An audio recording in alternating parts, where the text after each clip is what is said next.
Two trucks having sex. Two trucks having sex. My muscles involuntarily flex. Two trucks having sex. Two trucks having sex. My muscles involuntarily flex. Two pickup trucks making love, American made. Listen up, Autothoughts and Decepticlowns. You are listening to Prime Cuts, a nonlinear history of the Transformers franchise on television. I'm one of your hosts, Nero. I'm your other host, Audrey. It's finale time, everyone. We're here. Here we are once again. And Hello, darkness, my old friend. For real, though. For real. A lot of darkness going around in this trio of episodes. By the way, I incorrectly stated that they were breaking out the Transformers the movie quotes. This One Shall Rise is a Prime original, and let me just say they ain't talking about any primes when they say One Shall Rise. Was it really? I was so sure it was older than that. It's One Shall Stand, One Shall Fall. One shall stand. All right. Fair enough. Ain't nobody rising in that movie. that is true. Except, I guess, Rodimus. But, you know. Cup. Nah, he's old. He can't see. He's not rising. It takes him a while to rise, really. Got to pop all his knees and shoulders and kind of get up and at him, you know? I love the new Minions movie, Rise of Cup. It's just an hour and a half of an old man getting out of bed while minions annoy him. Yeah. Gripping stuff, really. Yeah, so we're watching One Shall Rise parts 1 through 3. They're good. Spoiler alert. They fuck, and it's a shame. It is a bit of a shame that you're not going to hear from Prime for a while again, folks, because it leaves on a pretty significant cliffhanger. Yes, it does, and you're going to have to fucking suffer through it. Or watch it on your own. But don't do that, that's cheating. So let's go ahead and start with One Shall Rise Part 1 here, which leaves us right where we left, with Optimus about to be skewered by a Dark Energon-crazed Megatron. Yeah, Megatron's about to, do the killing blow when Ratchet manages to, get a ground bridge out just in time, and Bulkhead sort of, barrels into him and is able to, knock him off, but it is very clear that Optimus is in no place right now, whether it's mentally or physically or both, to be continuing to fight Megatron as the blood of Unicron shoots off from a volcano in the distance. So they make a tactical retreat. We pull a leaf out of the Book of Starscream. RC and Ratchet drag Optimus through the ground bridge portal while Bulkhead continues to run interference against Megatron, and then as soon as it's time, also gets the book out of there, because he is definitely not the guy to fight a Dark Energon-infused Megatron. I had a guy, but now I don't, and you are not the guy. My daddy and my mommy. Yeah, and as they retreat, the volcano just sort of keeps erupting, and Megatron literally does sicko's yes. Yeah, because he's like, well, yeah, maybe I didn't kill Prime, but guess what, motherfuckers? I have enough Dark Energon to do my real plan of reviving Unicron. What is it with Megatrons and trying to revive Unicrons? I mean, it's only happened twice from what I remember, but if I had a nickel for every time Megatron wanted to revive Unicron, I'd have 2 nickels, which isn't a lot, but it's weird that it happened twice. The other one is Energon, by the way. Oh, okay. I was like, what is the other one? My memory is that Megatron was very not interested in Unicron's interference and most other continuities. Yeah, so they bridge back to base after our intro, and I really like this moment of Optimus gets back and Ratchet's like, you have been super dark energon poisoned. You need to sit down for a minute. And Optimus looks at Raph still laying in the little hospital bed, and he says, "I'm not the only one." And he sits next to Raph, and he gives him a little smile. It's a nice moment, but one that doesn't last because June has decided no more nice cougars. Yeah, I'm pissed. She's giving Optimus the fucking business about endangering these children. She's like, I am going to take Raph to a real hospital with real doctors, as she glares at Ratchet. Yeah. Optimus is just, he apologizes for what happened to Raph, and he's like, listen, I promise that no harm will come to our human friends or any human ever again, which is that's a big promise, Prime.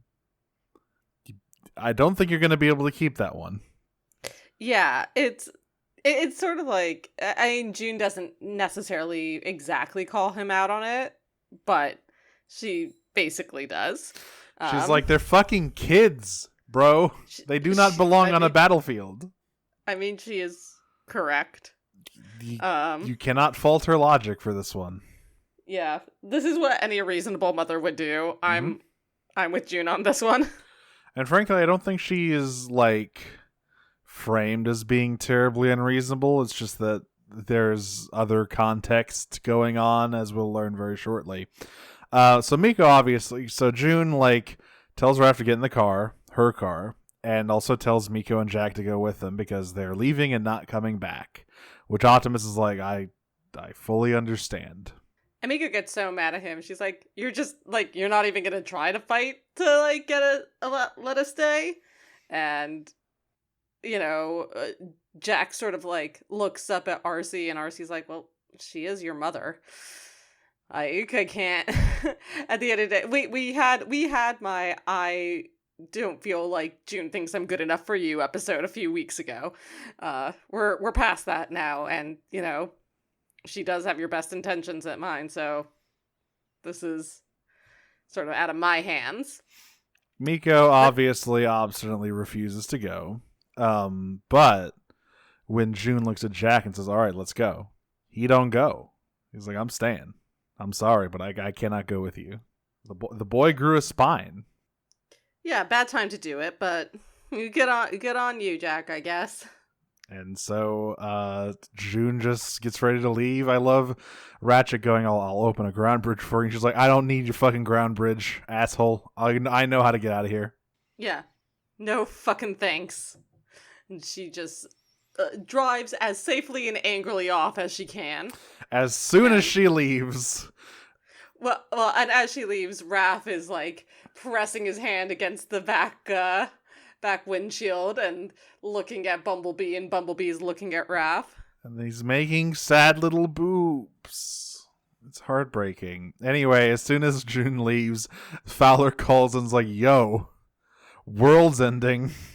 Yeah, he's like, have you checked the weather lately? And Ratchet's like, we are aware of the volcano, Agent Fowler. Yes. And he's like, cool. How about the 23 other major tectonic disturbances happening around the world? So, and everyone's like, ah. Yeah, as soon as the volcano erupted, a bunch of shit started happening. Like 7 distinct earthquakes all happened at once. Freak storms, like flooding, tsunamis. At one point they mentioned Honolulu is under 6 inches of snow. Maybe it was 6 feet. I don't remember. Any amount of snow is frankly worrying for Honolulu, though. Yeah. And everyone's like, well, that seems odd. Why is there so much shit happening alongside this volcano?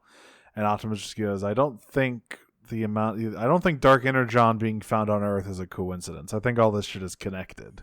This is the future of climate change if we don't reduce emissions in the next decade. If we don't kill the devil lurking at the center of our planet, well, we learned that in a little bit. But listen, this is the solution. Pay attention, everyone. This is the blueprint. Anyway, Megatron is loving this. He's having a great time. He's getting so much Dark Energon, and he's like, fuck yeah, haha, me sowing, haha, this owns, I love it. And then he has another Unicron vision where the world explodes. And he's like, that's fine, I think. I'm sure that's nothing. And Meanwhile, yeah, Fowler gets there. He arrives and he's like, what the fuck is going on? Arrives where? He arrives at the auto base. Oh wait, never mind. I skipped an entire scene. Went through it. Yeah. That's right, because June is leaving. Yeah, right. So meanwhile, June is driving down the lonely Nevada road that leads out of the desert. The one single road. That is what it actually looks like. Can confirm. Yep. And those storms, they got hands. And a lightning storm opens up right in front of her, and lightning is striking all around her, and she crashes her car into a telephone pole, which would be bad enough, except then she and Raph get trapped into Twister Experience at Universal Studios. Yeah, tornado spawns directly next to their location and starts trying to suck their car up. June attempts to outdrive the Twister, but the tornado got hands. And it looks like they are going to be sucked into the storm, but oh shit, Bumblebee is here. He fucking grabs onto the car like that one scene from Winter Soldier with the helicopter. Fucking just keeps them from getting fucking flung into the sky. Yeah, he's able to save them in a nick of time. It looks they fake us out for a minute with June fucking you know, they like both she and Raph are clinging to the car and crawling onto Bumblebee's arm. Then the car gets like torn away from Bumblebee's grasp, and before June can make it onto his arm, and we're like, oh shit, she died, but it's fine. She has Bumblebee's holding on to the hood, so the rest of the car like detaches from the hood of the car. I gotta say, she has remarkable grip strength. That's the nurse training, baby. Mm-hmm. So yeah, this is when she returns to the base in Bumblebee, and she and Jack have like a very sheepish apology to one another. Then Fowler arrives in person. Yeah, there we go. And it's like, yo, what the fuck is going on? And Ratchet's like, all right, good news. I have pinpointed the cause of all of these tremors. Bad news. It's a heartbeat. It's alive. Yeah, bad news. It's a heartbeat. And everyone's like, well, that doesn't make any sense. Why would there be a giant Cybertronian heartbeat at the core of the Earth? Oh, shit. Oops. So basically, yeah, Ratchet is able to like unscramble the sound to sort of clarify it into like the heartbeat of Unicron, which it obviously is. And wouldn't you know it, someone on the Decepticon side is also very good at unscrambling sounds. And it cuts over to the Nemesis, where on Soundwave's visor, the heartbeat is also playing. And at this point, I think Soundwave is just trolling, because he's just like standing there silently with a heartbeat, and it is fucking Megatron shit to hell. Yeah, he's just screaming like, turn it off, I can hear it in my head, and he's just standing there. Yeah, Soundwave's not doing anything. Really inscrutable guy, Soundwave. Truly inscrutable. We learn a lot about him in this set of episodes. Chief among them, do not fuck with Soundwave. Yeah, no, again, unclear about like where his allegiances really lie, since again, Megatron is literally here screaming at him to turn it off, and he's just like, no. But yeah, so Ratchet is the one who like puts it together that like the fucking, it's not just that there's dark energy on Earth, it's that Earth is literally fucking Unicron. At some point in this episode, they finally make a canon Unicron unicorn joke, thanks to Miko. He's like, unicorn? Why are you guys so worried about a unicorn? Then Ratchet's like, no, you see, Unicron's the devil. Yeah, and Miko's like, oh, you mean like that fake thing they made up in the Bible? and what she says is not the devil, but a boogeyman. Yes, like a boogeyman.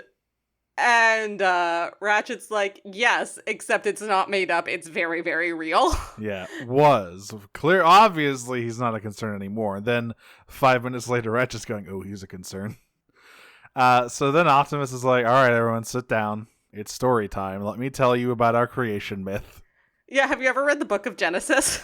So he tells them all about the aligned continuities. Literally myth. starting with the words in the beginning. Actually, he starts with before the beginning.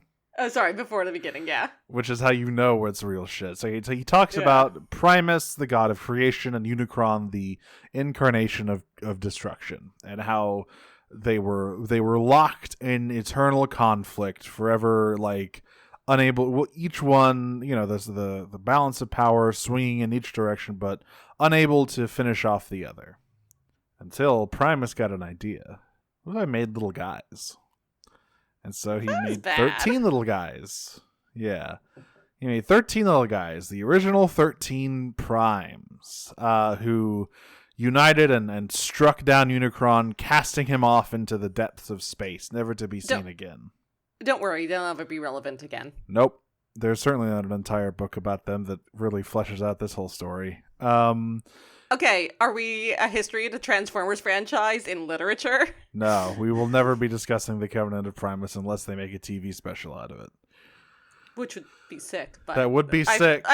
I think the time has passed. Yeah, the aligned continuity is they fucking threw it in a ditch and shot it 50 times. Even when it was still active, they tossed it in a ditch and shot it 50 times.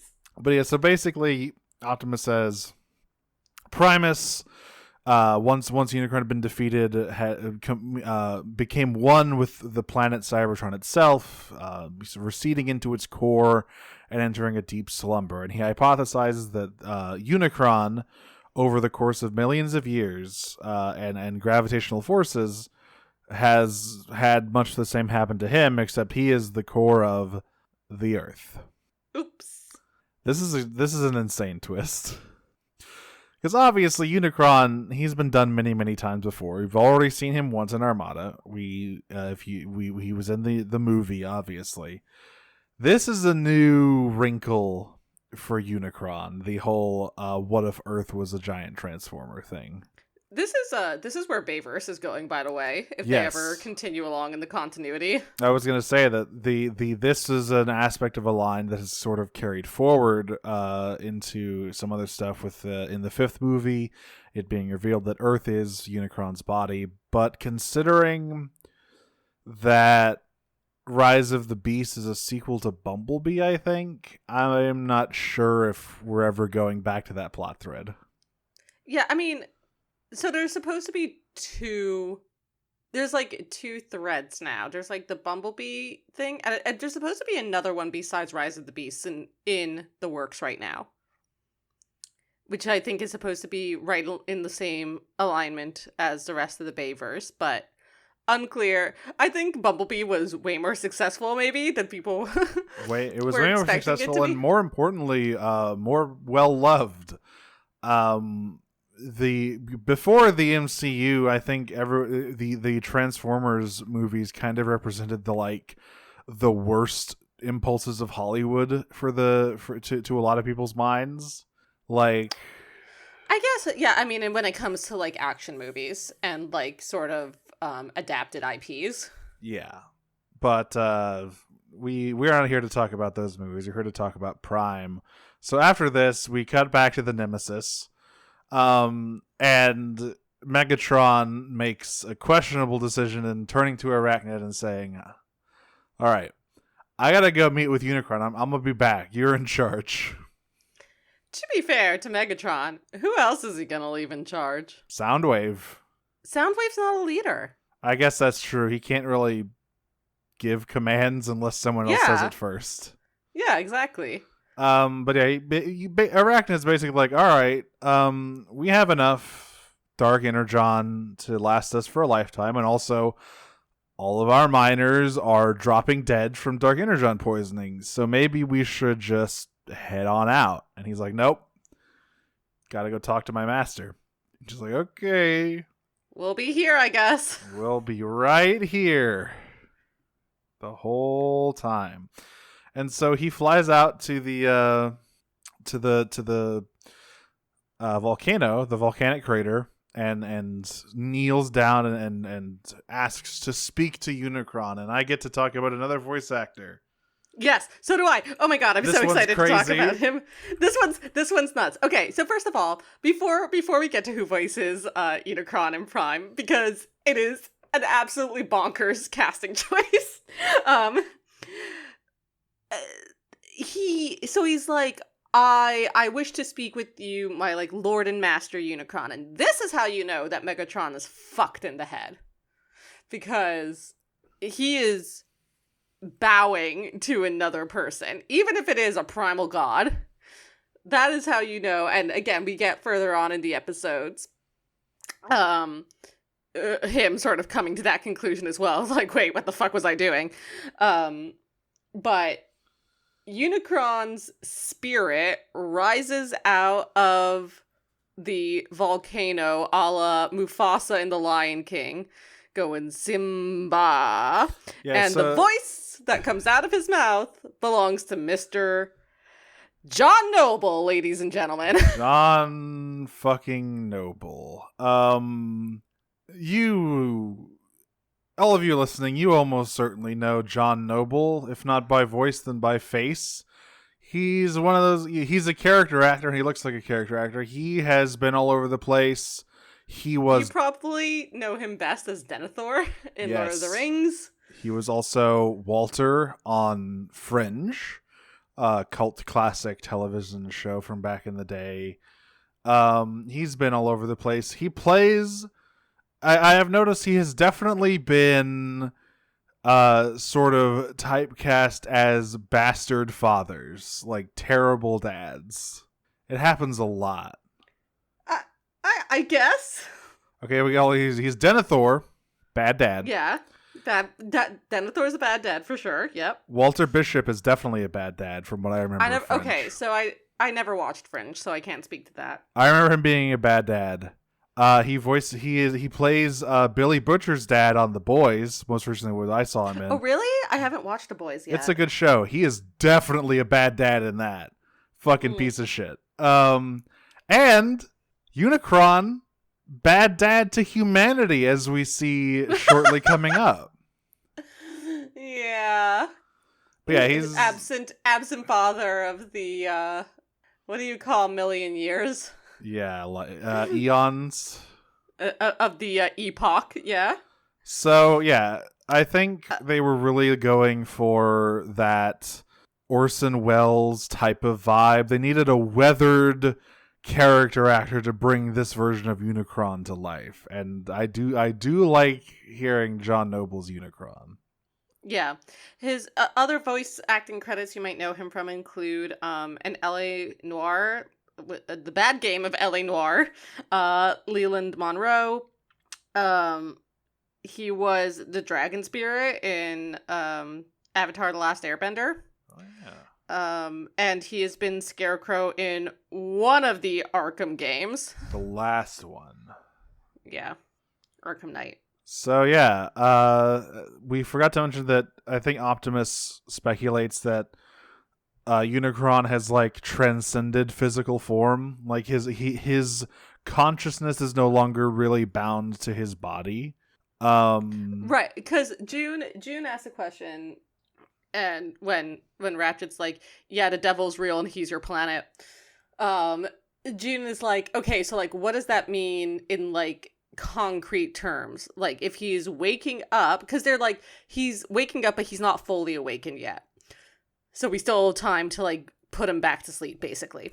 And June's like, if he's waking up, what does that mean? If he like wiggles his fingers or stretches his limbs, like, does it tear the planet apart? Like, what, and Optimus is like, no, I think it's a little more complicated than that. So Megatron is like, Lord Unicron, I live to serve you. Unicron just like, man, shut the fuck up. How dare you come in here and wake me up? Are you kidding me? Who the fuck are you? Wait a minute. Is that a fucking Prime I smell? Yeah, is that Primus? You fucking left a Prime alive on me? And hey, let it not be said that Megatron doesn't learn anything from his subordinates because he pulls a complete Starscream here. Yeah, he's like, listen, I will gladly take care of him for you, my legion. And Unicron just like, yeah, what the fuck ever. If you could have done that, he would be dead already. I will deal with it myself. I do not need your fucking pathetic groveling ass. And he just like dissipates, and it just like closes up on Megatron's face, and he's so angry. Oh my god, he's so angry. He fucking did all this crazy shit in service of Unicron. He just told them to fuck off. He's like, nope, I don't need you. Bye. So we cut to Optimus investigating some of the tremor sites. And then a little face pops out of the mountain.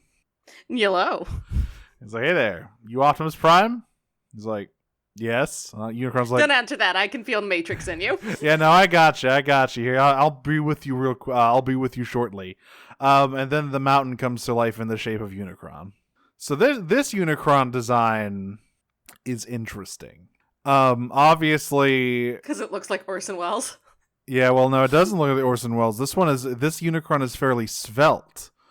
No, I mean, oh well, yeah, the face does. The face definitely looks like G1 Unicron. Yeah, but everything else, the full beard, and the mustache. Obviously, we never actually see Unicron's full body, because he doesn't need it. But this is what he looks like. It's just like a smaller version of himself. He has gigantic shoulder horns, like fucking enormous shoulder horns. He looks like the Quake logo.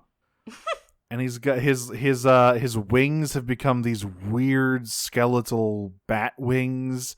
He's got a gigantic stalactite on one arm, and he just looks real cool. He just looks like very earthen, which makes sense because these Unicron incarnations are made from the earth.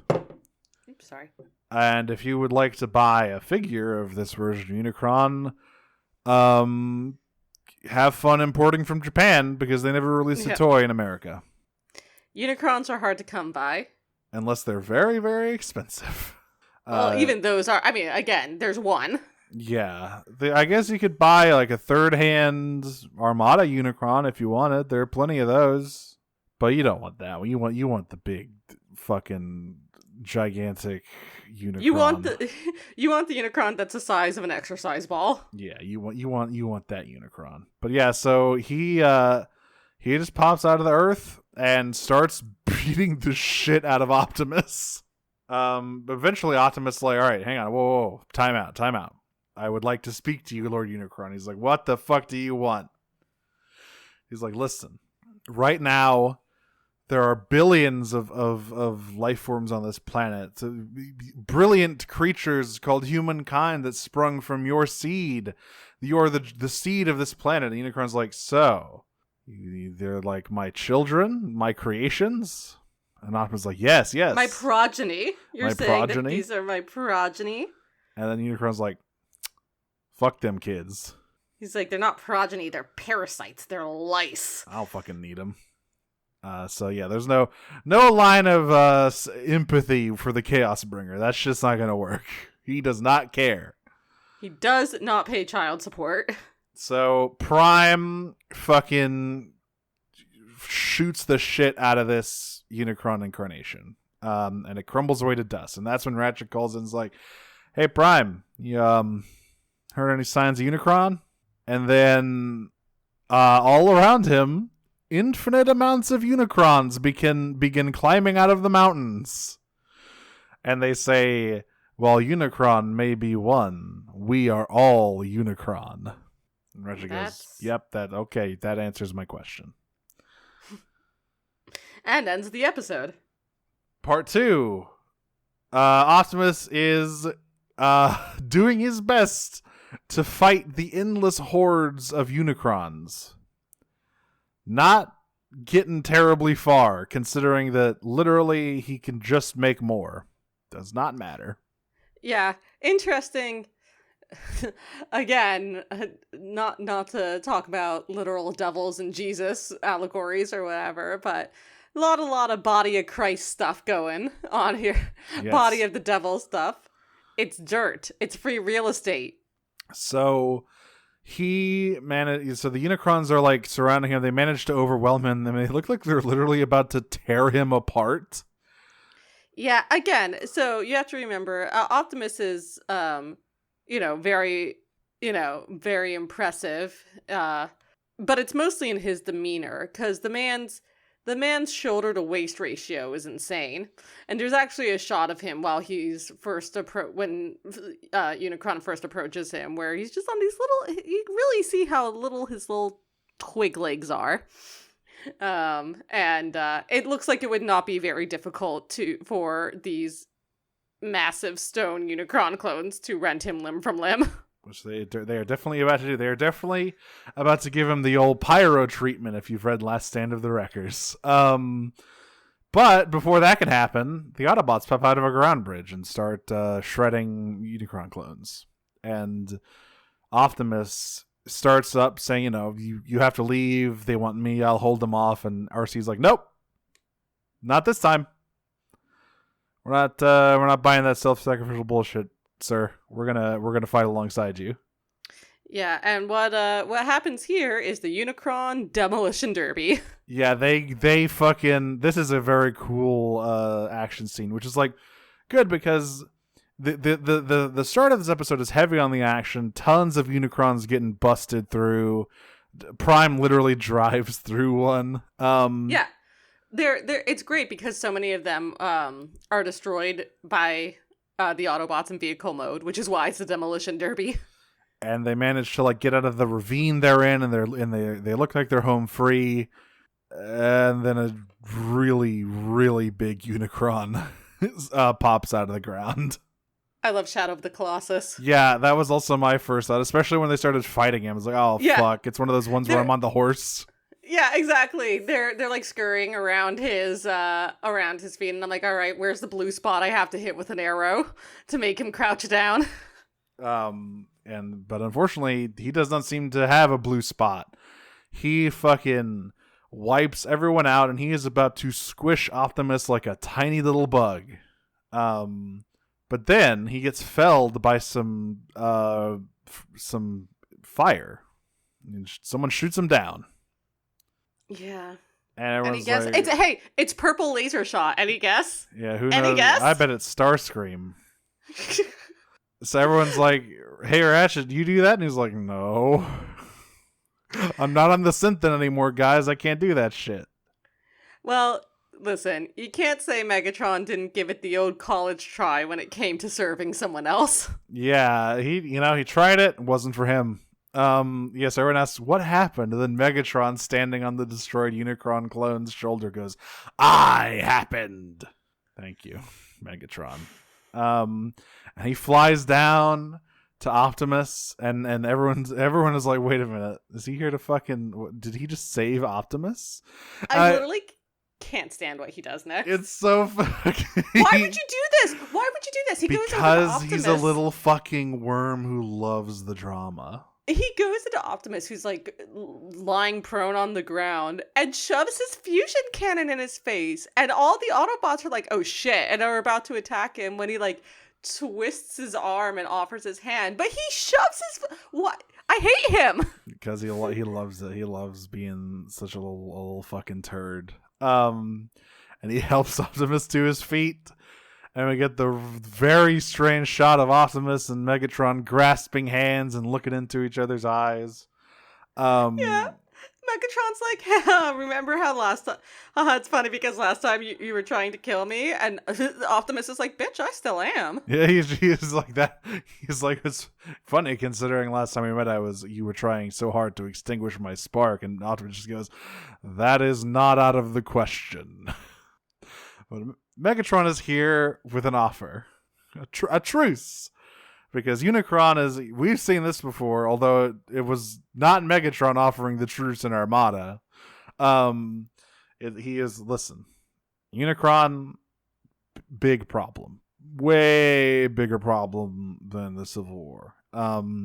We should put it on hold and team up to deal with him. And Ratchet goes, nope. Absolutely not. Yeah, here we really get to see Ratchet's constant insecurities about Optimus leaving him for his ex. Not unfounded, as we find out in the next episode. Boy.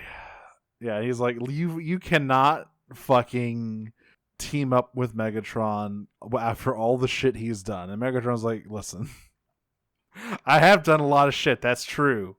But do you know where Unicron is? Do you know how to get directly into Unicron's heart? Megatron's like, you know what else I've done? Optimus. Hey, you know how to get... And you just hear, like, Ratchet fuming. And he's like, only a power of a prime can defeat Unicron. And RC says, well, if that's the case, why do we fucking need you? And he just goes, do you know where he is? I do. Is the PS5 speaking directly to you, girl? And Optimus is like, that's right, the power of the primes. The matrix of leadership. And everyone goes, what is that? It's lore dump time. Not yet. Not quite yet. Because first, it's so funny because Optimus immediately hits the nail on the head for Megatron's, like, motivation here. He's like, yeah, Megatron, you only want to team up with us because you want to rule over this planet yourself. Megatron just looks at him and goes, fuck yeah, no gods, no masters. You got me.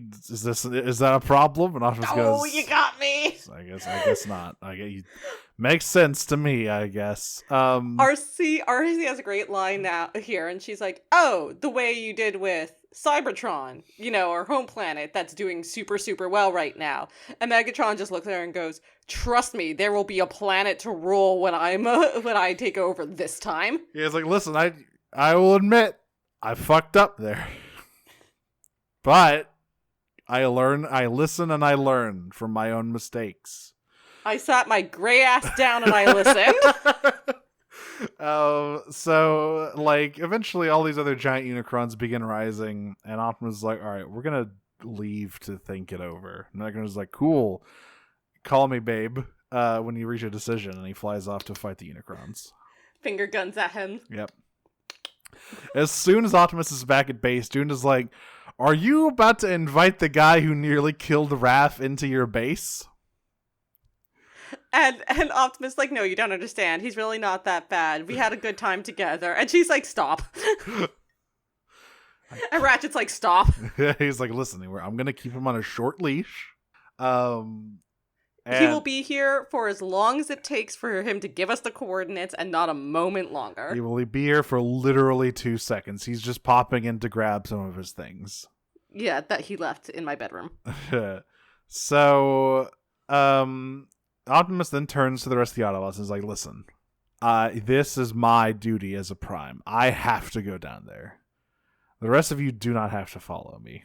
And I love a good moment where like everyone steps forward up to their duty anyway. It's like, so nah, I'm going with you.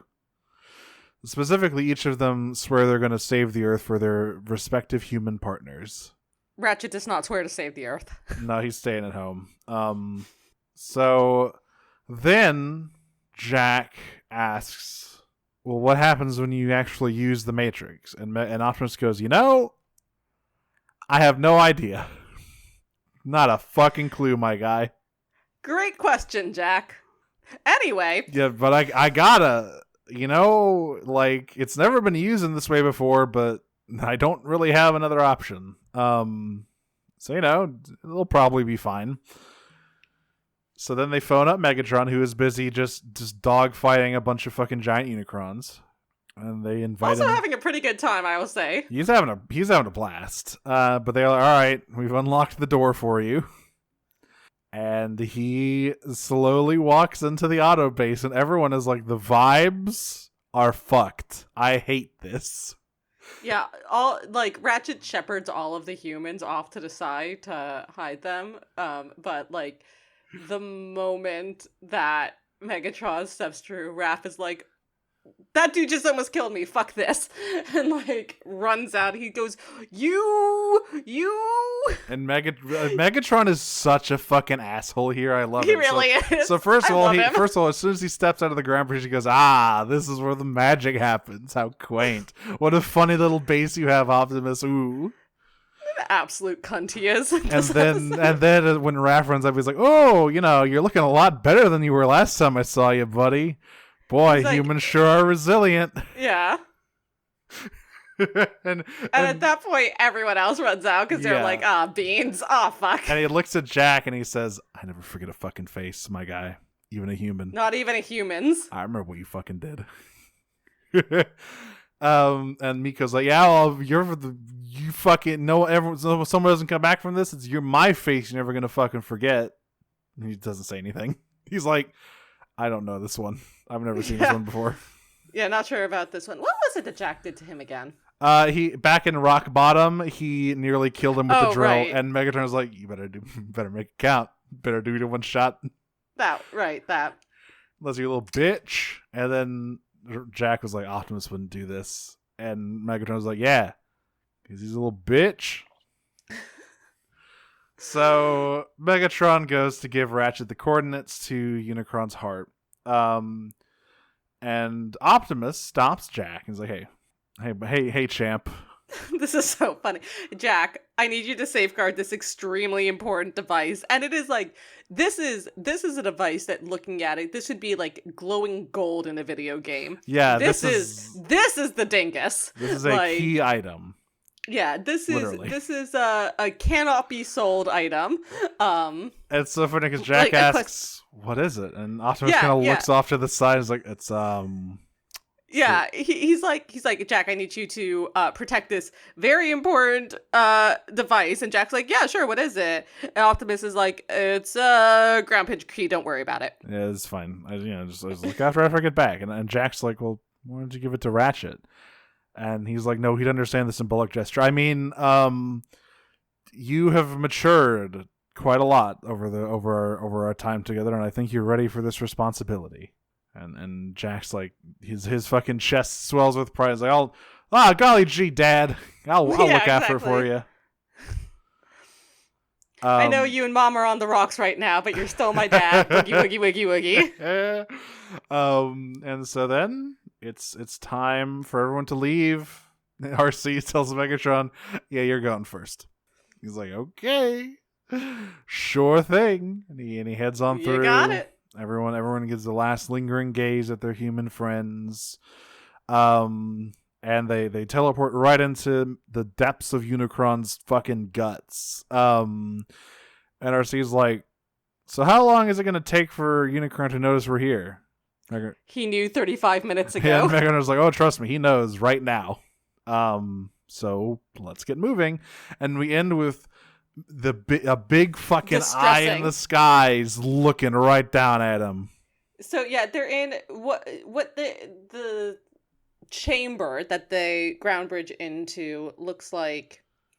There are paths along it that kind of look like muscle fibers or veins or arteries. Yeah, this Unicron's interior is way less goopy than Armada Unicron's interior, which was very biological. Yeah, this is all mechanical, but it has like these network of like bridges that look like they could be like veins or arteries or like muscle fibers or otherwise. And at the top of the chamber is a dome, or at least you think it's a dome until it starts moving and it's a big ol' eye staring at them, and it's distressing. Great. And then we go into One Shall Rise Part 3. So as the Autobots and Megatron are walking deeper into Unicron's depths, Ratchet's like, "All right, kids, sit down. Grandpa's going to tell you a story." Because he kind of let slip that, like, he can't believe Optimus and Megatron are working together again. And I think it's Miko goes, "Wait, again? What?" And he's like, "All right." And he kind of tells the origin story of Optimus. He says, he wasn't always... You knew he wasn't always a Prime, but he wasn't even always Optimus. He used to be a little skinny data clerk named Orion Pax, who worked at the Icon archives. And he got a big... he became interested in the writings or speeches of a gladiator named Megatronus, who had named himself as one of the 13 original Primes. And then became a political activist. Yeah, he was using his fame to, like, bring attention to the corruption of Cybertronian society. This was the standard Megatron origin story at this point. Ever since I think the first time we had the Gladiator thing was the Dreamwave G1 comics, I think, and from there most Megatrons have been Gladiators. Yeah, it was Dreamwave. Combined with IDW's like Gladiator turned political activist thing. Yeah, but that was after it was been established in like the Bayverse. Yes, and the Bayverse, and also I think the IDW after All Hail Megatron, they did alter Megatron's backstory significantly to change him from being a gladiator to a miner. It's unclear if like he wasn't both of those things. Yeah, because he was minor class. He was like, so not to get too far into IDW, but I do think it's like important to talk about this because it's such a common thread through all of these continuities now. So in IDW, I think that everything is about class warfare. Yes, like that is the core part of everything that happens in IDW.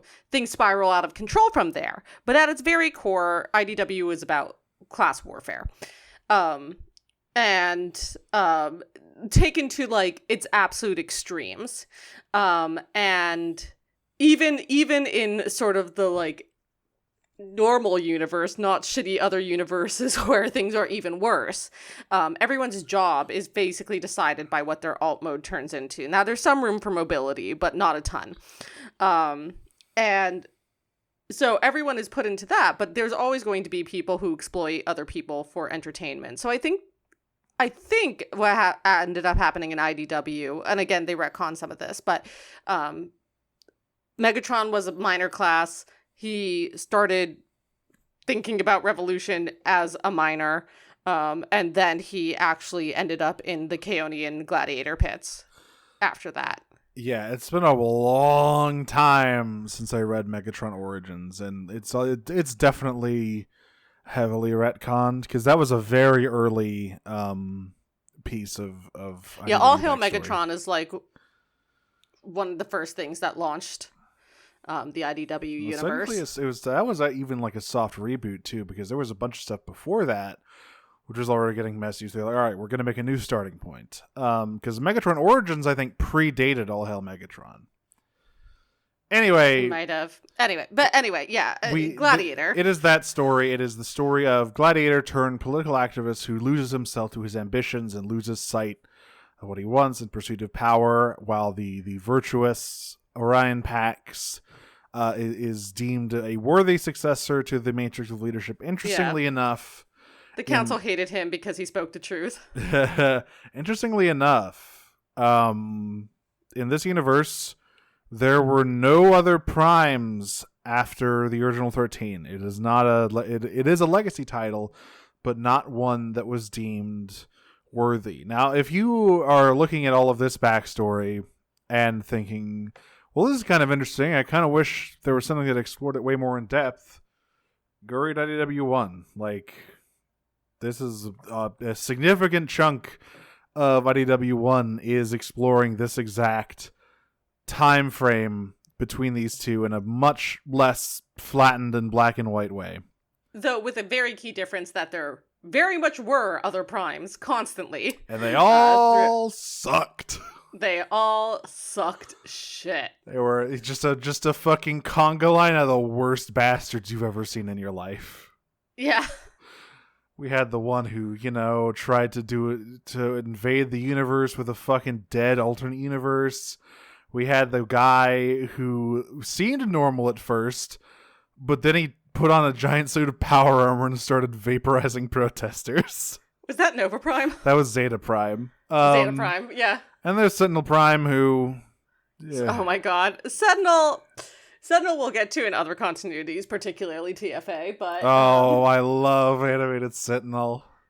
Yeah, Sentinel. What a funny boy. Anyway, all of that explains Ratchet. Like, yeah, they used to be close friends, but quote unquote close friends, but they've become sworn enemies ever since then. Especially after He even gives a little thing of like, yeah, and then there's this game called War for Cybertron where Megatron infected the core of the planet with dark energon, and Optimus had to go down and purify it, and then he got the major leadership from Primus. You can go play that one. That's technically in continuity with this.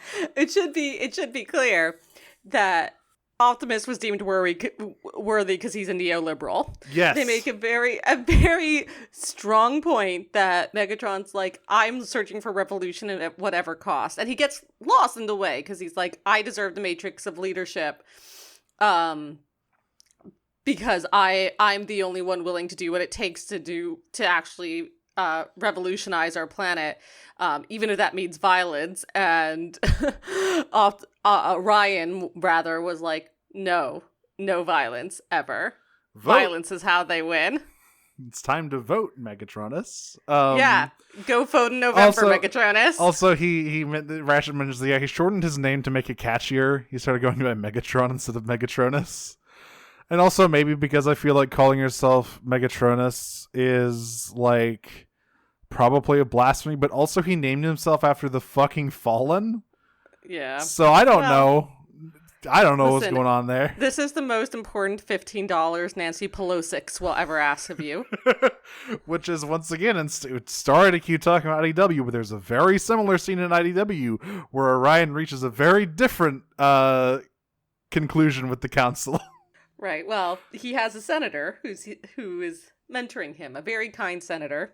A lovely man who will be normal forever and certainly who will be normal forever and will not have any hideous crimes happen to him that forever change him to be the instigator of terrible things forevermore. Remember how Ratbat was a guy in IDW and then Soundwave turned him into a fucking bat? Yeah. That's wonderful. Ratbat was a senator and Soundwave said, I'm your dad now. Boogie, woogie, woogie. And Ratbat's like, no, that's fine. He's like, no, you're a bat now. You're a bat now and also my child. Boogie, woogie, woogie. Get decked. Get decked. So back in the by the way, in a very brief scene in part 2, Arachna was like, so I think it's about time we fucking leave Megatron behind, right, boys? And it kind of zooms in on Soundwave's back as he's at a console, and you know he is like, I'm gonna have to fucking kill this bitch, aren't I? God damn. Anyway, Megatron like collapses and is tortured by visions of Unicron and like picks himself up and is like, he's getting stronger, we gotta keep going. And Bulkhead's like, so is he like, do we know if he's leading us into a trap or not, and to see if he's like fully fucking possessed or not? And Optimus just goes, nope. Yeah. We got no idea.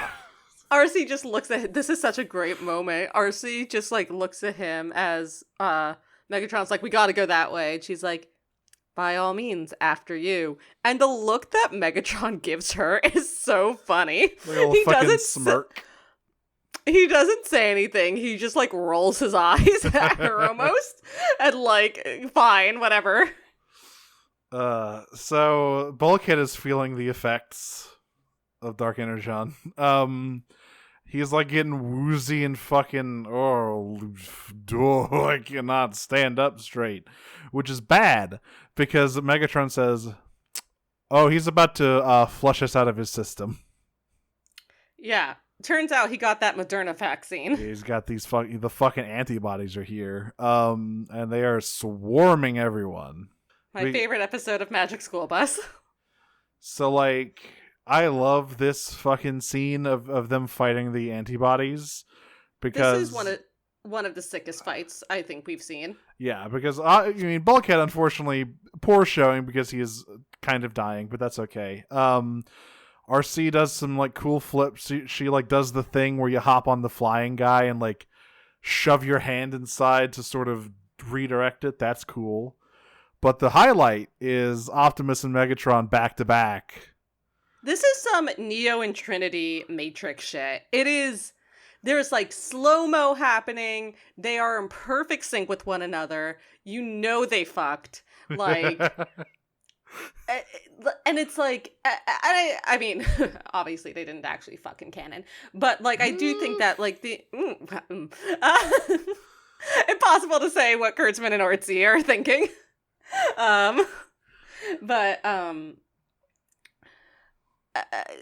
they are so in sync. Like this fight looks sick as hell, but the point of it is to show how very quickly Optimus and Megatron fall back into being in sync with each other the moment that their goals are aligned. Yep.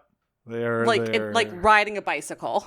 Absolutely. There's a moment where like they bump into each other back to back and just kind of glance at each other real quick. It's something.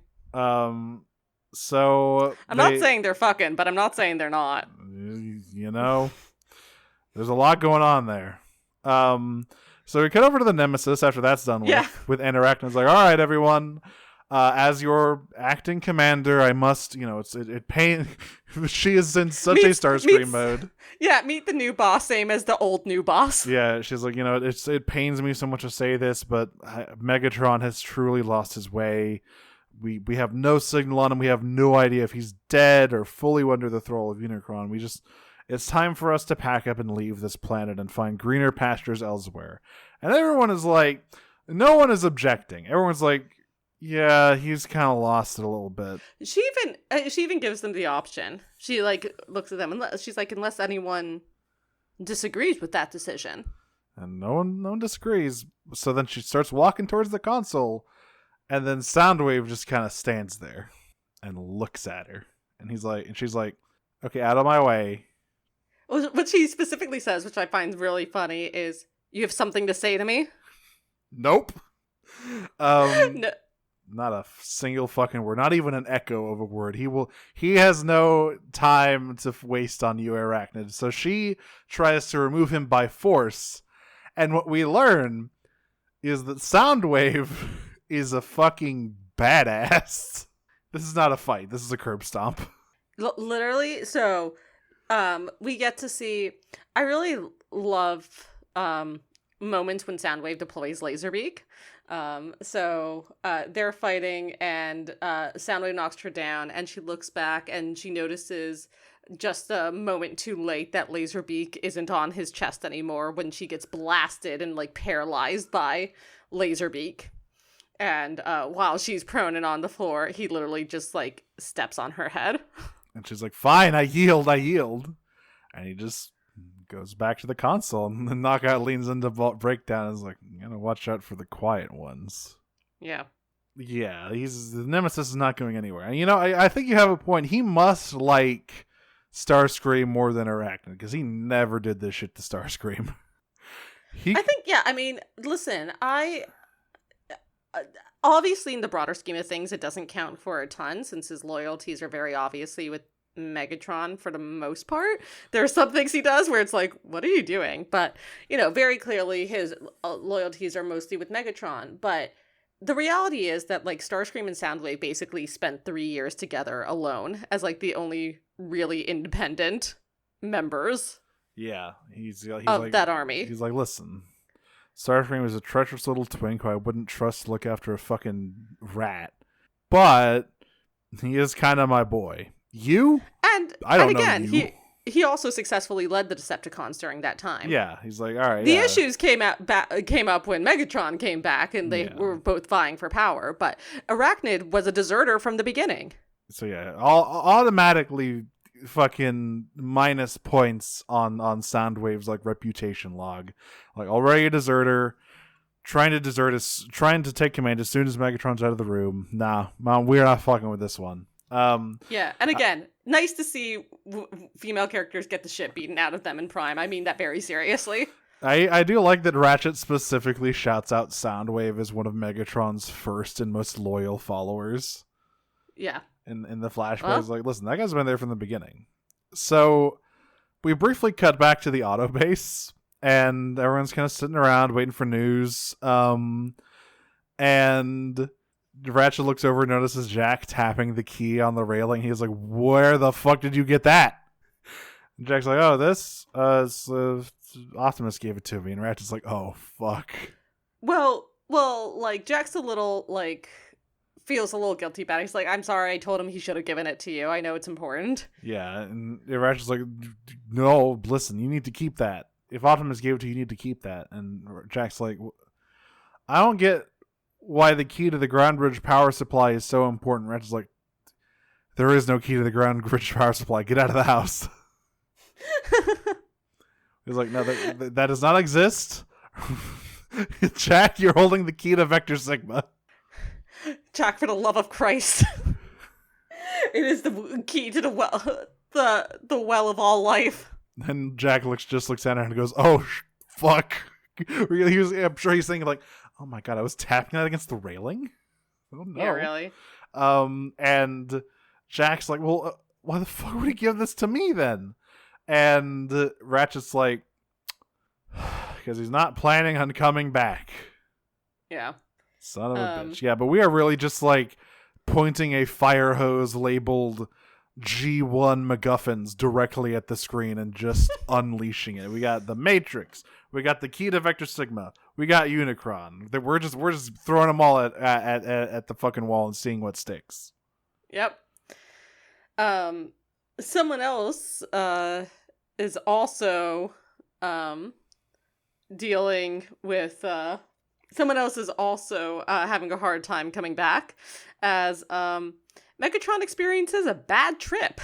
Yeah, so they get to the outer shell of Unicron's spark chamber, and he's like, all right, I'm just through here. And then Unicron leans in and whispers, do it. Do it. Kill the Prime. Do it. You don't need him. We'll play pirate games. And Megatron's like, I'm fine. I'm normal. I just gotta open the door. And he uses the Dark Energon to open the spark chamber door. I love though that like as he sort of goes through it, Megatron's like, no, fuck you, give me liberty or give me death, and Unicron's like, okay, lol. I think is this where he says the classic line in Megatron answers to no one. Yeah, exactly. And he walks through, and Optimus turns to everyone else. Is like, all right, I need you guys to hold off the antibodies as long as possible. While me and Megatron go in there and finish this off. So they head in. They are in Unicron's spark chamber. It's a big old heartbeat. And as soon as they enter, I presume, Unicron takes some fucking anti-heartburn medication, because his spark starts letting off huge blasts of energy. Yeah, he's on that Alka-Seltzer.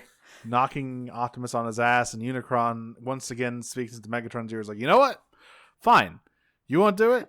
I'll do it myself. Yeah, this is the point. This is the point I'm at where where Megatron's like, no, give me liberty or give me death, and then he falls over. Yeah, and Unicron's like, bet, and he falls over unconscious. Yeah, like you hear literally like the powering down sound of as he falls over. But Prime is still up. He's trying to focus his energies to use the Matrix, and he does say, to light our darkest hour, play in the hits. And behind him, Megatron, aflame with dark energy. His fucking eyes are on fire. All of the ports in his body are just spewing evil flame. And he speaks in Unicron's voice and says, "You will never." He basically says, "The fucking legacy of Primus ends here. I will not allow you to extinguish my spark." I should say that the plan has never been to kill Unicron, because you kind of can't, because he's the Earth, and if you kill Unicron, bad things would happen. So he has to just make him go nighty night. It's an interesting thing where because everyone's like, well, can you not siphon the devil out of the Earth? And they're like, nope. He's like it or not, he's the fucking source of life on your planet. We can't do anything, or else the biosphere would explode or something. So we just got to put him to sleep. And Optimus does indeed hit him with the fucking Matrix blast and lights our darkest hour. He pulls up in the jag and hit him with the jab, like dun dun dun dun dun dun dun. And there's a huge explosion, and we cut to Megatron waking up with his eyes his normal red color. It seems like the Dark Energon has been purged from his body pretty much by the Matrix. And he wakes up and he sees Optimus on the floor, and he's like, all right, Unicron's dealt with. Time to finish the job. And he fucking unsheaths his sword and starts walking over there. He like goes like, teamwork, what a fucking joke. Shit's for gay baby losers. All right. Yeah, he feels great, by the way. He's like, I can see clearly now the devil's blood is gone. I'm feeling the best I've ever been. Time to go chop Optimus's head off. But then Optimus looks up at him and goes, Megatronus, where are we? And I have never seen Megatron make this anything close to this face before.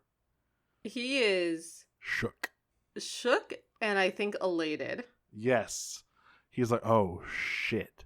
Oh fuck yes. Yeah. Fuck yes. And all of the Autobots run in because like all of the antibodies are dead, the storms have stopped, everything is going back to normal as Unicron returns to slumber. So they run and go, Optimus.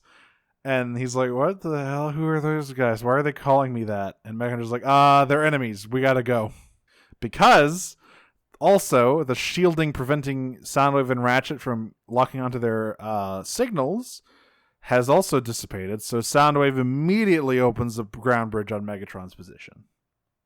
And Megatron and Orion Pax head on out. The drama of ex-lovers. And Optimus looks back at everyone and just like absolutely no recognition in his face, and he just leaves. Yeah, he's like, who are all these people? And Megatron's like, our mortal enemies. And he's like, I'll cover you. Run, Orion. We gotta go. So yeah, like I love that. Yeah, he's like, when he realizes that Optimus has lost his memory, he gently reaches out to help him up, and he goes, "Don't worry about it, old friend. It's good to have you back." And yeah, the other Autobots bridge back without Optimus, and Jack is like, "Is he dead?" And RC's like, "No." Weirder. But he's dead to us. He lost his memory, doesn't know where we are, and he went with Megatron willingly. And we cut to the Nemesis, where Megatron triumphantly returns to the bridge, everyone minus Arachnid kneeling. And then Optimus walks in and everyone's like, oh shit! Breakdown, I love this. Breakdown immediately brings out the hammer and goes to fucking wreck his shit. No hesitation. But Megatron's like, oh, hey. That's no way to treat a old comrade returning to the fold to Breakdown. And he introduces everyone to their new friend, Orion Pax. End of season. Fuck all of you. Yeah, but sorry, listeners.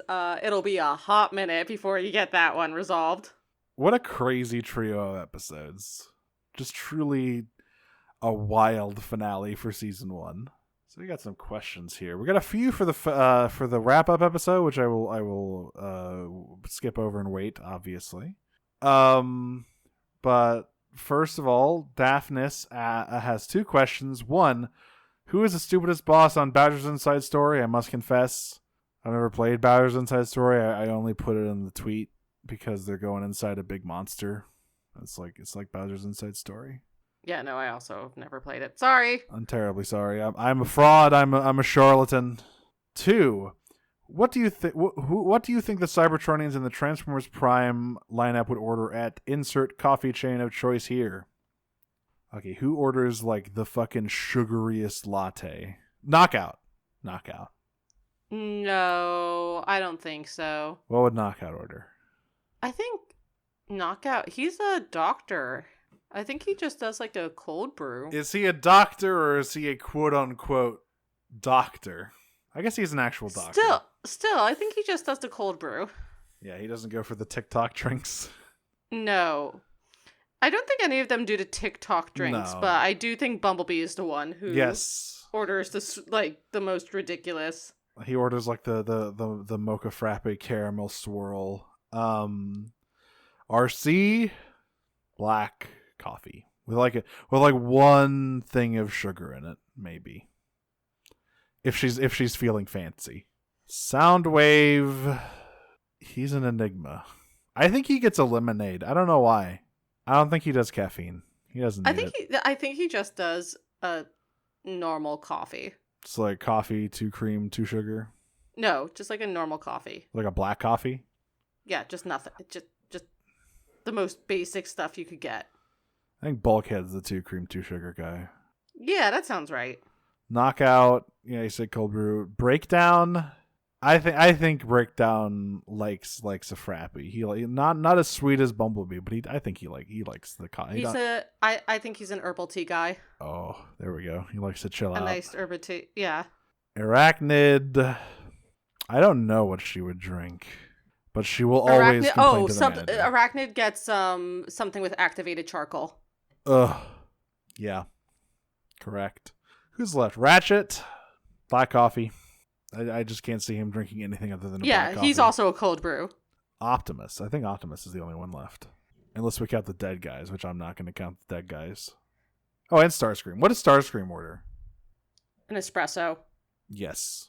I think, Optimus, maybe he orders an Americano. Because he's red, white, and blue, baby. Sure. I think that's it. I think that's all of them. As of right now, anyway.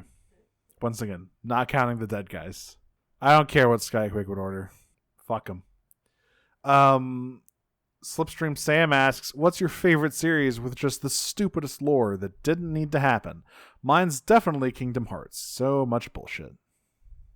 I have always... Oh, go ahead. I feel like it's going to be a J.J. Abrams show. Like a Lost? I never watched Lost or Fringe, but like Heroes was pretty bad with that. Yeah, what's like your favorite series with stupid lore? I know what mine is. My favorite series with stupid lore, it actually might be Homestuck. Mine is definitely Nier, because of course the first Nier is an offshoot of the joke ending of Drakengard 1. There are aliens involved. There's a 12,000 year gap between Nier Replicant and Nier Automata. There's a fucking stage show that has important character details for one of the playable characters of Automata that is not in English anywhere. The raids in Final Fantasy XIV are all Nier canon. Yokotaro just loves making up bullshit like that. Like, just throwing everything at Nier. It's like, yeah, sure. This Gucci ad, it's actually lore relevant. I am going to give special props to the Dragon Age series as well, which and some number of Elder Scrolls, both of which are like Elder Scrolls fun. lore is fucked up. I love it. Yeah, I'm going to actually fuck Dragon Age. I'm going to give it to Elder Scrolls, which has like so much like that's the thing, because the Elder Scrolls are like so immense.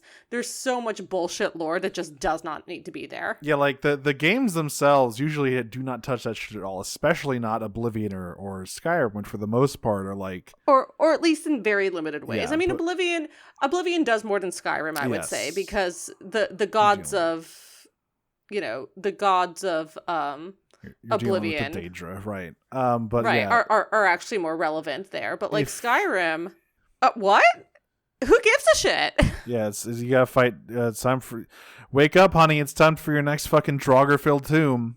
But no, Elder Scrolls lore is fucking cracked. Like, if you look into any of it, it's just pure madness. One of these days, I've never actually watched the BDG video about it. That one's not about the lore. That's about just the books. He doesn't actually talk about the lore at all. I understand that, but still, it's a great video. The books contain a lot of the lore.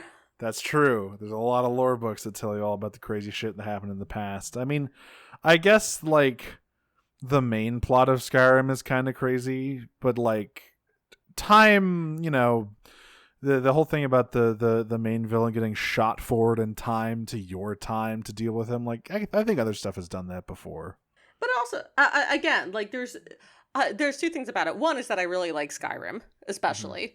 Mm-hmm. I like Oblivion, but I really like Skyrim, so it is like a good series that I enjoy. And two is the amount of lore that is just not at all relevant to the actual game. Nothing. You don't need to know anything. Yeah, but I know a lot of it.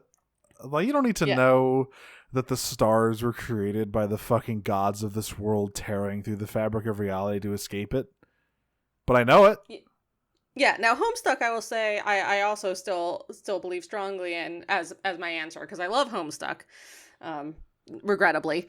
And there's so much lore of it. Unfortunately, the lore isn't unnecessary. It's just incomprehensible. Yeah, it's all there for sure, and you got to know all of it. Like, you gotta, like, it's really, you have to really understand what's going on in Homestuck for it to make any kind of sense whatsoever. So, but there are things that, like, you know, I still think of that I never would have realized on my own and don't, like, really ultimately change the experience. For example, the name of the virus literally being Till Death, because it's tilde ATH.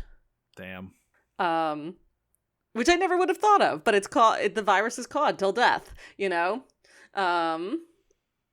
So stuff like that is, like, I think, like, does enhance the experience of Homestuck without actually being, like, necessary to know to, like, appreciate the story. But most of Homestuck's lore you actually do have to understand to appreciate the story. Everything about Homestuck that I know exclusively through osmosis. I am good friends with someone who makes a fairly popular Homestuck fan comic, but I don't know shit about it still. I don't know what happens in that comic, really. Sometimes people say things and I just gotta go, yep, that's... I just nod and smile and I say yes. Slottimus Prime, fantastic username. Chassis in the Discord asks, you were asked to come up with an IDW comic idea. What's a fun or interesting idea you would pitch, be it a character spotlight or a fun AU? Who do I want to see more of? That's the question. Because I want it to be a spotlight. I mean, IDW did some pretty good spotlights during their run and, like, really lifted up a lot of extremely minor characters. But who do I want? What do I want? What do I want out of an IDW story? Spotlight pipes. Oh, God. Oh, poor Pipes. The wee boy didn't stand a chance. That guy loved fucking boats. Oh, shit. Like, the problem is I can't come... I'm like, you know, I wish the Maximal stuff only really came in at the end of the IDW 1 continuity. And I think they were a fairly unexplored faction because they were, like, all tied to Shockwave's bullshit. I kind of want more with them, right? I kind of want more stuff with the IDW 1 Maximals. Because all them suckers are dead as fuck. I would actually like to see an AU of one of my favorite fan fictions. Oh, you know what? Actually, no, I came up with a way better one. Remember Hearts of Steel? Uh-huh. I want more more historical AUs like that. That's cool. Yeah, that's fun. Oh, Diesel Punk could be really fun. Hell yeah. There was an IDW, there was a, I think it was Dark Horse? Or maybe, no, it was the Dreamwave G.I. Joe versus Transformers comic where, like, it was set during World War II and they all had, like, World War II era alternate modes and shit. That was cool. More historical AUs where the Autobots awaken in, like, a different time period. I want to see a dude turn into a fucking trireme.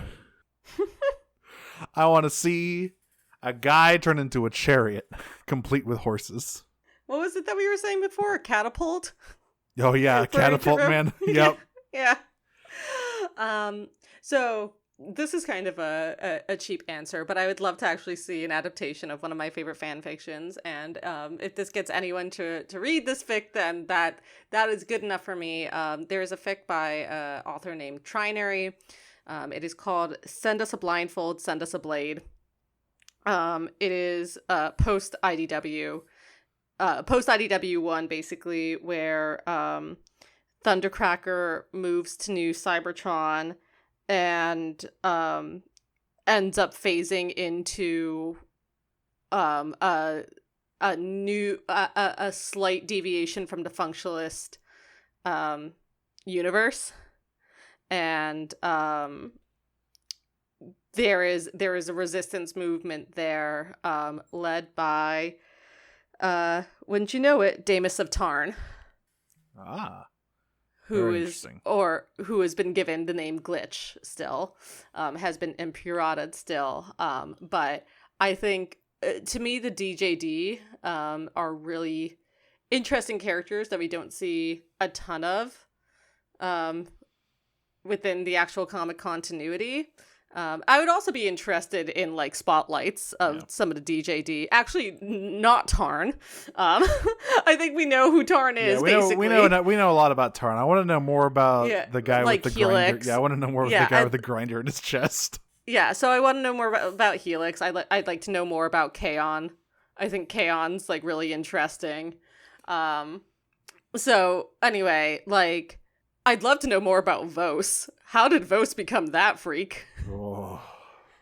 Mr. Wear My Face. You know, maybe that one's best left to the imagination.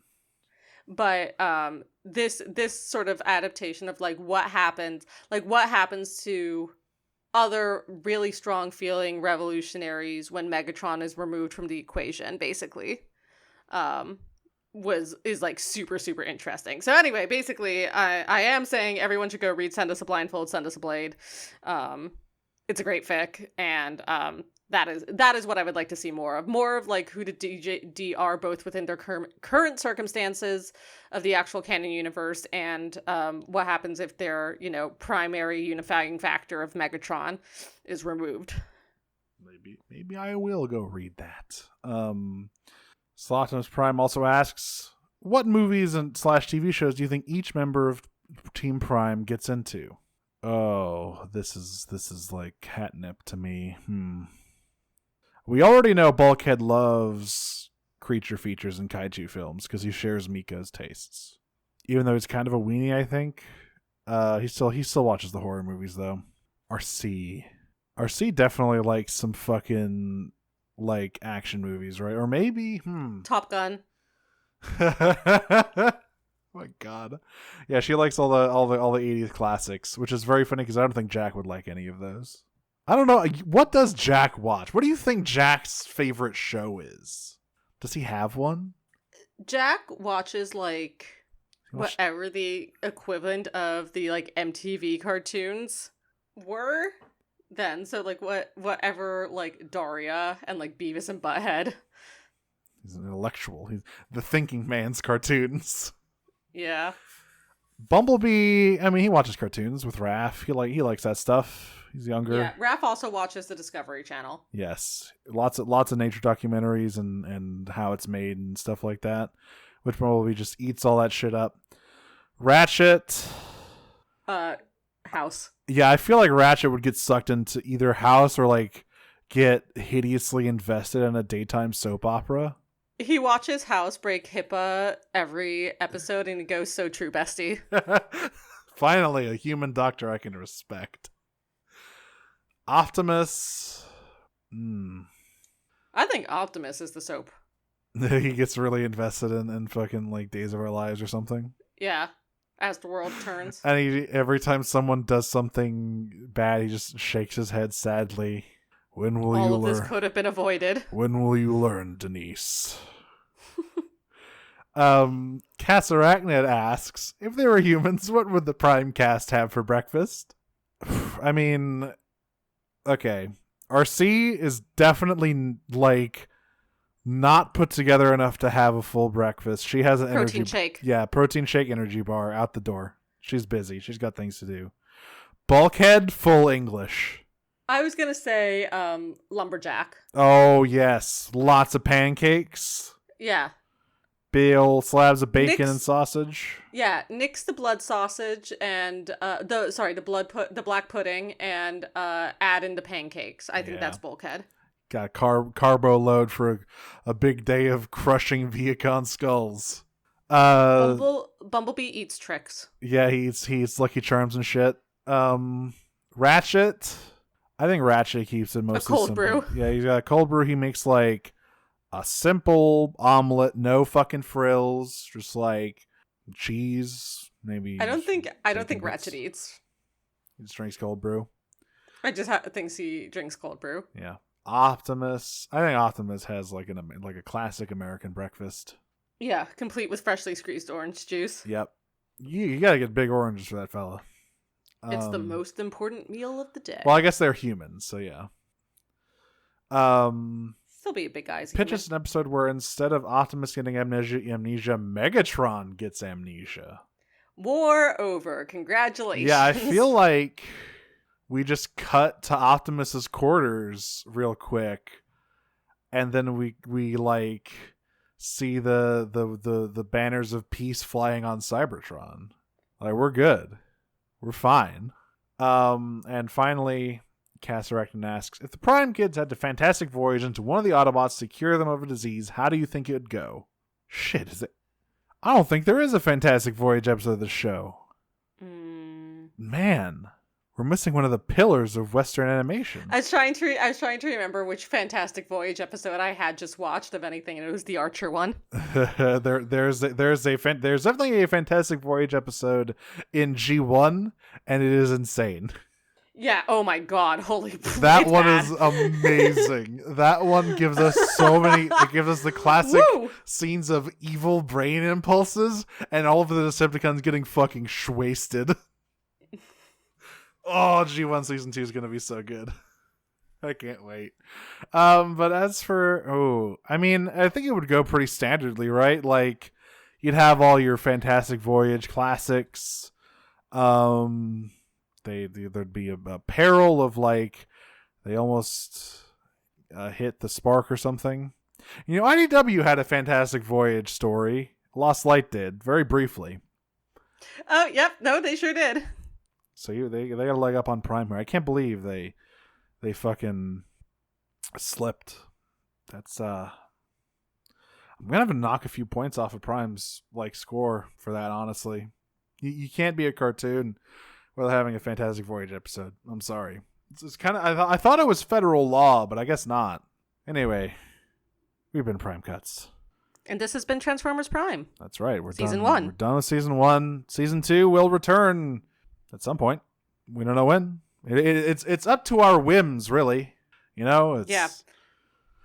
Listen, I'm going to get us there eventually. I like Prime too much to let it go for too long. Not before but what if instead I grab hold of the wheel and drive us directly into the flaming ditch labeled Transformers Energon? And we're stuck. I mean, you could do that. I could do that and you would hate me forever. We're going to do it eventually. I wouldn't be surprised if we ended up doing it before Prime, but it has to happen.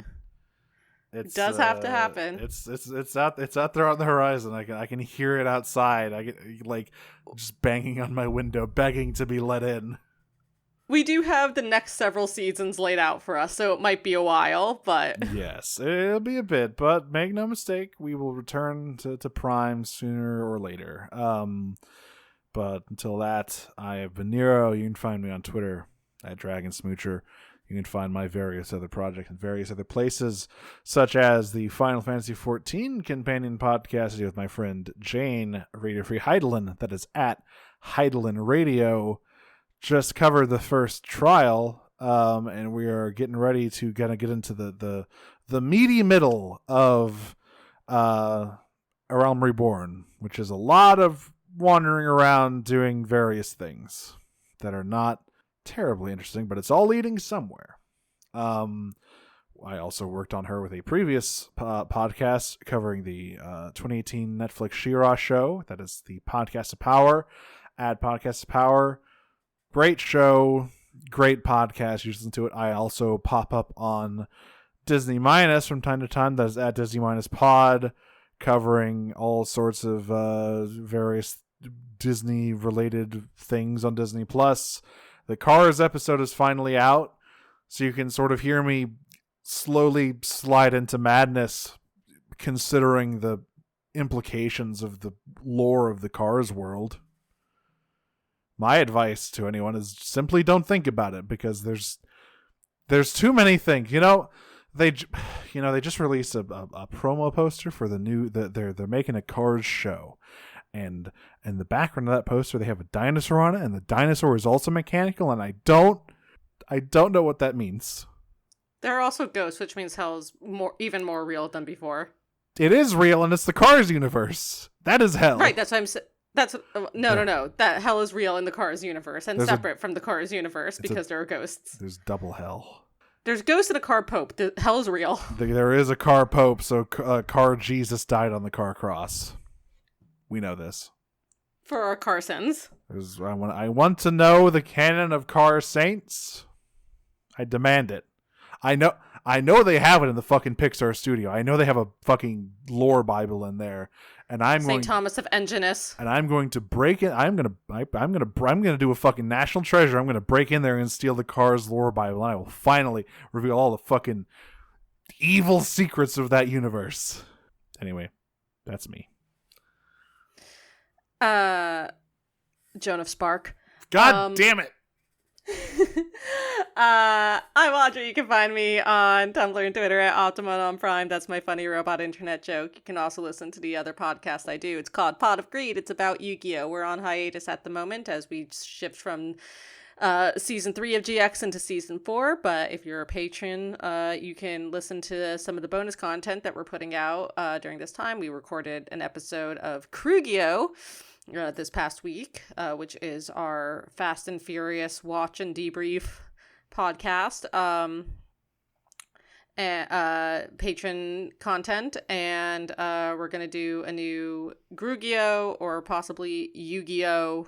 With a 0, which will be our new manga read and recap bonus content podcast, and you can find that at Pot of Greed Cast on Twitter. I'm also going to shout out what I guess we'll refer to as an affiliate network. I'm not sure what Moonshot Podcast Network. I don't have any content on there, but I do work with them, and they're a bunch of great guys. Their podcasts are amazing. The extra stuff that they do, their streams are incredible and raise funds for really amazing causes. Moonshot has started doing table reads of live table reads of movies and plays and musicals, and I've been cast in the upcoming table read of Mamma Mia as Lisa, one of the bridesmaids. So look forward to that. More on that as that all develops. And that's it. You can find us, Prime Cuts, at Prime Cuts Pod on Twitter. You can, from there, you can find links to our Discord, which you should join. Again, we have a wrap-up episode next week, but after that, we will be having a break where we will be streaming the 2007 Transformers movie, which is fine. Sam, push the cube into my chest. And you can find this and Pot of Greed and a lot of other great shows on the Noise Space Network, which you can find at noisespace.xyz. Anyway, so until next time, I'm going to call up my toxic ex and see if they want to get back together real quick. Transform and roll out. I am going to turn to that teenager and say, I was there, Jack. I was there 3 million years ago. And then stand there and reminisce. Do not speak to me of Dark Energon, Jack. Anyway, Peach. Peach.